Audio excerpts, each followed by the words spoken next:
Hi, this is Aparna. Welcome to my channel. In this channel, I will be bringing up new short stories. Today's story is Last Leaf by Hector Hugh Munro. So, let's start. The Last Leaf summary starts with two girls, namely Sue and Johnsy, lived together in a small flat. Both were artists. They resided on the third floor of an old house. Johnsy fell critically ill in November. She suffered from pneumonia and used to lie in her bed without moving.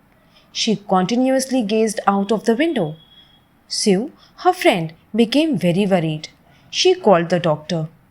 Although he came every day, yet Johnsey's condition showed no improvement. The doctor confirmed that Johnsy was not willing to live. As a result, the medicines were ineffective to cure her ill health. She tried her greatest to make Johnsy take an interest in things around her. She talked about clothes and fashion. However, Johnsy was irresponsive. She continued to lie still on her bed. Sue brought her drawing board into the room and began to paint. Suddenly, Sue heard Johnsy whispering something. She speedily rushed to the bed and heard Johnsy counting backward. And looking out of the window, she was saying 12. However, after some time she whispered 11, then 10, and so on. She saw an old ivy creeper climbing halfway up the brick wall, opposite to the window. Also, the creeper was shedding into leaves in the strong wind. Johnsy was very depressed. She created a thought that she would die when the last leaf fell. Moreover, she did not accept the soup offered to her. Later, in the Last Leaf summary, Sue tried to show affection towards Johnsy. Sue told her that she would not die.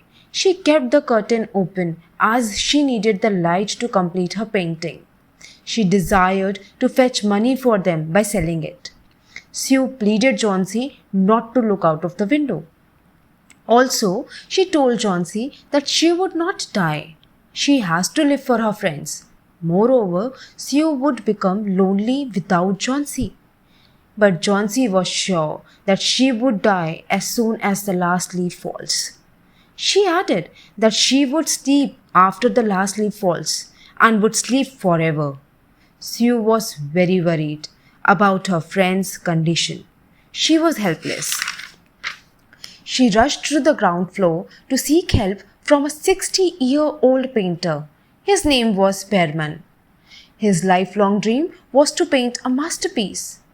Unfortunately, it remained a dream only. Sue told the condition of his friend to Behrman.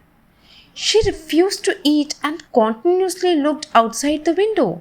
She declares that she would not survive after the falling of the last leaf. He condemned Johnsy for being silly. However, he agrees to paint the last leaf for Johnsy so that she could recover. Johnsy woke up the next morning. To her surprise, the last leaf survived the storm, and it was clinging to the creeper. It survived another storm in the evening too. The incident opened Johnsy's eyes. She apologized to her friend for being so irresponsive and depressed. She realized that it was a sin to think of a death. Then she combed, had soup, and asked Desire to live.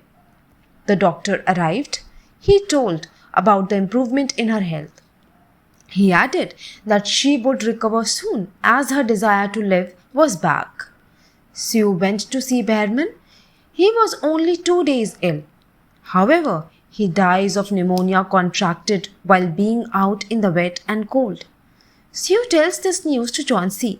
She tells her to look at the last leaf clinging to the creeper. She reveals the truth that it was the masterpiece of the old artist Behrman. He always wanted to produce a masterpiece painting, but had never succeeded in his attempt to produce the same. However, to help her recover from her depression, he spent considerable time painting with great realism a life on the wall. Thus, he himself dies of pneumonia contracted while being out in the wet and cold. End of the story. So, moral of the story is, even if we have to face bad things, we should always help our loved ones. It is a story with a lot of values. It also states it's true that a real friend is one who helps you in need. Thank you.